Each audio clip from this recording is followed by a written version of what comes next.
las cosas importantes para mí fue que fuimos de los primeros casos registrados en este país y era importante porque siendo los primeros casos pudimos vivir en carne propia las necesidades y deficiencias que se tenían para atender la pandemia, pero sobre todo alertar para que las autoridades mexicanas hicieran mecanismos efectivos y que otras familias no vivieran lo que nosotros estábamos viviendo en ese momento, como fue el acceso a las pruebas, el acceso a la atención médica, pero también el acceso en forma oportuna, no esperar a que las condiciones de salud de nuestros familiares fueran tan deplorables para ser requisito para ingresar a una institución de salud.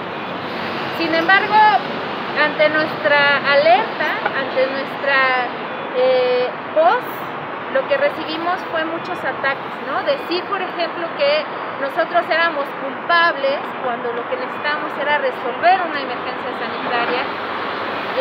También negarse en la aplicación de pruebas porque no teníamos fiebre o porque no teníamos tos o porque no teníamos dificultades para respirar. Y esto dificulta el acceso a los servicios médicos oportunamente. Si bien la enfermedad no tiene cura, lo que sí tiene son medios para disminuir la gravedad de los síntomas. Y esto se ha visto a lo largo de estos meses, por desgracia se ha comprobado, pero para que esto se comprobara, pues casos como el de mi mamá, como casos de mi familia, tuvieron que acontecer. Y fuimos sumamente atacados, descalificados, diciendo que nosotros solo queríamos dañar al gobierno de López Obrador, que nosotros éramos fifís y que éramos de la derecha. Hasta llegaron a decir que por ser blancos nos había pasado la muerte de mi mamá y haber sido infectados.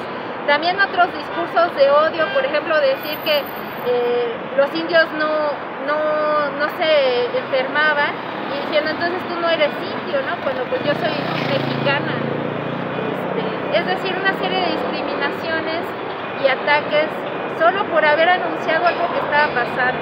Y lo peor es que sabíamos en carne propia que esto iba a pasar en otras familias en condiciones mucho menos favorables y que el sufrimiento de la población iba a ser mucho más grande.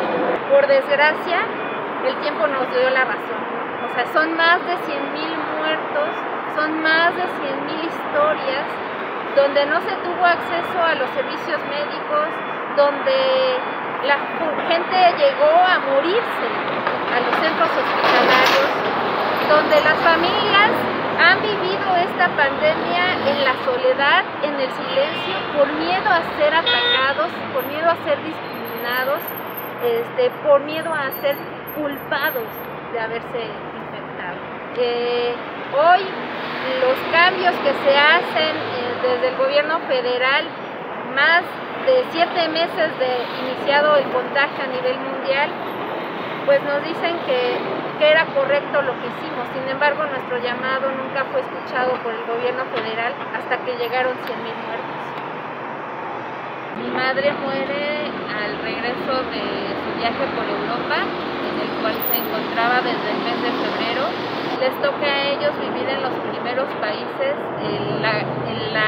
el decreto de la cuarentena, en el cual de un día para el otro cerraron todos los comercios, solo quedó la venta de productos esenciales y ellos, bueno, como extranjeros tuvieron que aislarse en hoteles hasta que lograron salir de Europa por medio de España, donde abordaron un avión donde también habían subido a gente que venía de Italia, de un vuelo anterior, porque se había detenido el vuelo anterior debido a una persona que estaba enferma y lo suben al mismo vuelo que va mi familia. Ellos llegan aquí a la Ciudad de México en marzo, el 16 de marzo, y cuando llegan al aeropuerto de la Ciudad de México se dan cuenta que aquí en México no había ningún tipo de cerco sanitario ni supervisión sanitaria de todas las personas que venían precisamente de Europa.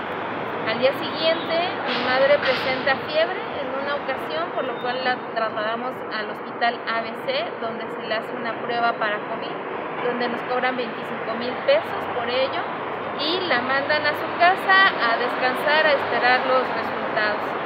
4 días después recibimos un correo por parte del ABC diciendo que tardarían 8 días más en entregarnos los resultados, por lo cual decidimos llamar a las autoridades sanitarias aquí en la Ciudad de México para pedir la asistencia con respecto al COVID que ya se había anunciado previamente, y cuando todavía no se había establecido la cuarentena de manera formal o oficial. Y nos dejan esperando todo el día viernes sin que llegaran las autoridades. Nos dijeron que encerráramos a mi mamá en un cuarto sola y que nadie tuviera contacto con ella para evitar cualquier tipo de contagio. Y no llegaron las autoridades sanitarias. El día sábado siguiente mi mamá presenta nuevamente fiebre, por lo cual nuevamente llamamos al 911, nuevamente pedimos la ayuda y nuevamente nos dicen que tenemos que aislarla en un cuarto sola, sin contacto con nadie. El día transcurrió y mi mamá empezó a sentirse mal de salud. Compramos un oxímetro y es como nos damos cuenta que la oxigenación de mi mamá empieza a bajar muy rápidamente. Conseguimos un tanque de oxígeno, lo tuvimos que comprar, y al ver que no llegaba ni la ambulancia, ni médicos, ni nada, pues decidimos trasladar a mi mamá al Hospital Ángeles de México, y es ahí donde mi mamá es diagnosticada con neumonía, con una gran afectación y una esperanza de vida del 45%. Es decir, se tardaron más de 5 días en darnos los resultados en el ABC, que fue determinante para que mi mamá tuviera una atención oportuna. Se le hace la prueba el día sábado que ella ingresa al hospital y el día lunes muere, consecuencia causa del COVID.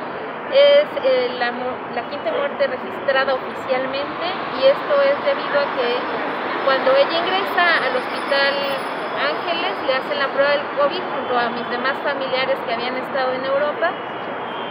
Mi mamá muere a las 5:25 de la tarde aproximadamente, y a unos minutos después llega el resultado de las pruebas de COVID confirmando que era positiva. Por ello se puede asentar en su acta de función que mi madre muere por neumonía causada por SARS-CoV-2 COVID, ¿no? Y pues de ahí empieza un devenir con todos los demás familiares que tuvimos contacto directa con ella y quienes tuvieron contacto indirecta también con ella. Yo, que era una de las personas con las que vivía, pues soy la tercera en entrar al hospital. Muere mi mamá, después entra mi hermano que estaba con ella en Europa, después entro yo, después entra mi hermana, después entra mi papá y también entra mi sobrina al hospital por consecuencia del COVID. Hay otros familiares que también son positivos de COVID, pero ellos no son hospitalizados y fuimos aislados absolutamente todos. Después de salir del hospital, a mí todavía me declaran un aislamiento de 14 días. Yo después de los 14 días intento como reactivarme, cosas básicas como bajar a hacerme de comer o bañarme o cosas muy básicas, pero no me era posible debido a las dificultades para respirar. Un mes después me vuelven a hacer la tomografía en servicio particular y me identifican que todavía tengo un daño pulmonar. Asisto a rehabilitación, todavía tardo un mes y medio en recuperar la forma, en poder respirar, y por otra parte pues también poder hablar, ¿no? Porque no podía hablar. Tardo casi 2 meses en poder volver a hablar sin quedarme afónica, y de ahí pues ha venido una serie de secuelas físicas. En mi caso, por ejemplo, problemas para retener o un procesamiento lento de las ideas, poca comprensión de lectura, y a mí me dificulta mucho esa mi actividad profesional debido pues que a eso me dedico, ¿no? A la a la elaboración y análisis teórico. Y por otra parte, pues la parte fisiológica, que es un cansancio, me canso muy rápido por cosas que no valen mucho esfuerzo, y la pérdida de cabello, problemas intestinales, que finalmente ya meses yo me enfermé en marzo del 2020, pues aún padezco de forma intermitente. De cierta manera el gobierno mexicano tuvo noticias, es el Estado, tienen la información de primera mano de los países asiáticos, de los países europeos, y la pandemia llegó 3 meses después, es decir, teníamos 3 meses de ventaja.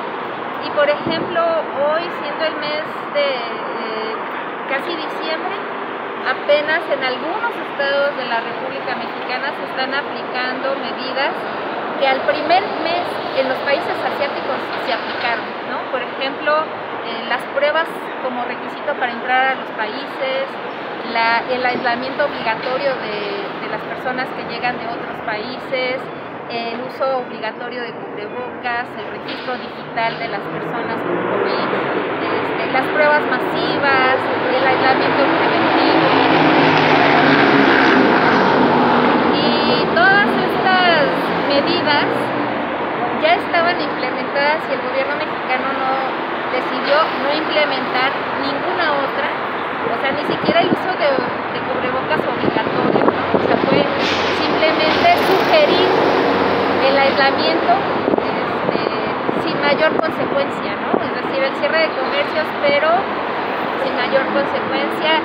Y finalmente, pues lo que nosotros denunciamos en su principio, la falta de acceso a las pruebas, la falta de acceso oportuno a los servicios de salud. Nos pedían que ya lleváramos deficiencia respiratoria para poder ingresar a un hospital, y hoy sabemos que la mayoría de casos que llegan con deficiencia respiratoria al hospital, su probabilidad de vida es muy baja. Hoy, después de tantos meses, el gobierno federal empieza a reconocer que lo oportuno es llegar,